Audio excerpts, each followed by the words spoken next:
sit too much? Are you spending hours and hours sitting at your desk, making snares that likely suck? I'm here to help you out with your back problems that I'm sure that you have, and give you a little bit of insight into how to develop a routine before you get into the studio that you can use as a ritual that will make your life so much more mobile. So you don't have to do this, but if you struggle with any kind of back issues like I have in the past, for me, being a martial artist and somebody that does lots of flips multiple times throughout the week on top of sitting, I have to be very careful about how I proceed with movement and how I proceed with sedentary lifestyles. As you get older, this will help preserve your mobility and will help keep you active. So I suggest that you give it a shot and give it a try. But let's get into some stuff that's going to help you out a lot. Number 1, flex check. All right, so this is probably my favorite one. If you do none of these other exercises, do this one. Put your hand down. You're in a lunge position. You can put your knee down. I tend to put my knee up. What you're gonna do is you're gonna put the other hand on the inside, okay? Try to keep your hand relatively close, and you're going to do 8 of these to where you look up at the sky, you reach up, and you push your hip out. So let's go for 8 of those. 2, 3, 4, 5, 6, 7, 8. Let's switch over to the other side. Same thing, the inside. I'm actually gonna do it this way so you can see it from this angle. But hand is relatively close, and I'm going to turn, reach. That's really nice.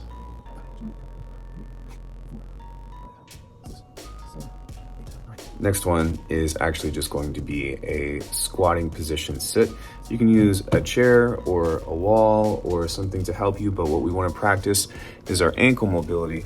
Because a lot of times if we squat, especially if you're not a Gopnik from Russia, you tend to want to do this. So what you want to work on instead is perhaps using a wall or something that you can get nice and tight. Slide up in here, put your back straight against the wall, and just sit.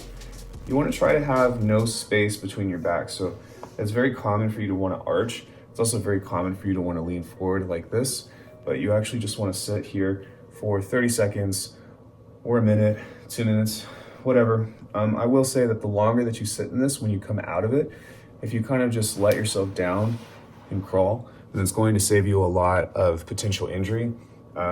Your body's going to be in a fixated position, so it's going to be very stiff. So when you come out of it, just offload your hips completely, start from your knees, and then sit back up. Now, when that gets a little bit easier for you, then you can pop over into your squat. You want to make sure that you keep your back straight. Hunching over like this is not so good, but this is going to help you develop a really nice structure, especially if you do squats, new exercise, boom, you want to try to eliminate this, which is a butt wink, keep it straight, and then you can stand up out of it. Speaking of, if you are feeling able, then doing some sumo squats can be super helpful. So you can spread your legs out pretty far, go like this, sit all the way down, toes out, sit all the way down. You can do this if you want to, you can do this when you're picking something up. Okay, keep back straight, come up, squeeze here. Nice. Here. You should only have to do about 5 of these. Let me do it this way. To where you start to feel it. Go this way, come back up, boom. Other way, this way, sit. Sumo squat, look at that ass. Oh, yes. Come back up, squeeze. All right, so the next piece of this is going to be a lot easier. We have 2 more things that I want to cover. The first one is a relaxation. What you want to do is actually just sit back and cross your legs here. And I need a little bit more distance, but what I'm actually going to do is I am going to try to get my elbows nice and easy over here with cross-legged sit. Now, you can keep your back straight on this if you want to, but this is more so of kind of just giving yourself a little bit of an offload. It's something that I used to do before every show, and it's something that helped me kind of just relax. And as you get better, you might be able to get your head to here, but really just sitting in this position, you're gonna feel a lot of pressure on the outside of your hips. And one thing that's really important with this is that you need to do both sides. So if you cross this way, however long you sit, and do it this way as well, because you might find that you might have a little bit more mobility or you might not have as much mobility. If you want some bonus points, then start to play around with different directions here. And this is more of a playful stretch as opposed to I'm trying to get flexible. This is something that you sit in and that you feel the outside of your hips like this is really tight right here on the outside. So what I'm gonna do is I'm gonna reach over, ooh, and I'm gonna stretch that out nice and easy and just allow myself to kind of play into the stretch. I'm not trying to force my mobility, but what I'm doing is I'm challenging the muscle group to say, hey, it's okay to relax, because a lot of times when you have stiffness in your muscles, like of course there's an aspect of elasticity, but if you're an athlete, usually your body is being like, no, I don't want to stretch. I don't want to let loose because I'm trying to protect whatever is being challenged. But if you kind of just tease it a little bit and kind of just play with it, you don't want to be ballistic with it either, but just a little bit. Here we go. And then what you do to one side, always make sure you do to the other side, even if it doesn't feel as extreme of a stretch. All right, homies, here's the holy grail of helping your back problems. This is something that has changed my life, especially after how many times I've blown my back out. But on this one, you really want to actually go for form, and you really want to make sure that you do this slow and controlled. But you want to try to find a chair or something like this to where your knees are relatively 90. This is a little bit less, but that's okay.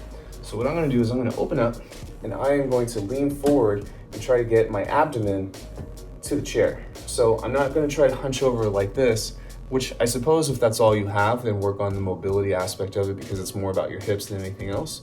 But as you get better, what you're going to do is try to keep your back straight, lean forward, the butt can come up a little bit, hold it, come back straight up.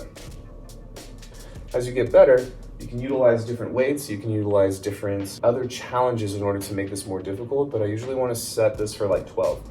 This is actually the chair that I produce in, and the reason why is because one, it's perfect for doing things like this, and two, I do have a small actual like Turkish sitting pillow on here, but ergonomic chairs and gaming chairs have actually hurt my back in the past more than anything else. So this might sound crazy, but this is just an outside cushion, and then I use a little Turkish chair, and then my back is usually pretty okay. I can tell how good or bad my back is doing based off of how well I can stretch into a crack. And so getting down here will allow me to lengthen my back, open up my hips, come back up, and really make myself feel like I have ownership of my body again. So there are a couple of other things that you can do, especially if you have these kinds of shoulder things, but I want to treat this separate if that's something that you're struggling with, and we can talk about that in another video. Otherwise, hopefully this is something that's helpful to all you nerds out there, because, you know, we all kind of do this, right? Anyways, like the video, subscribe to the channel, and yeah, we'll get back to tutorials some other time.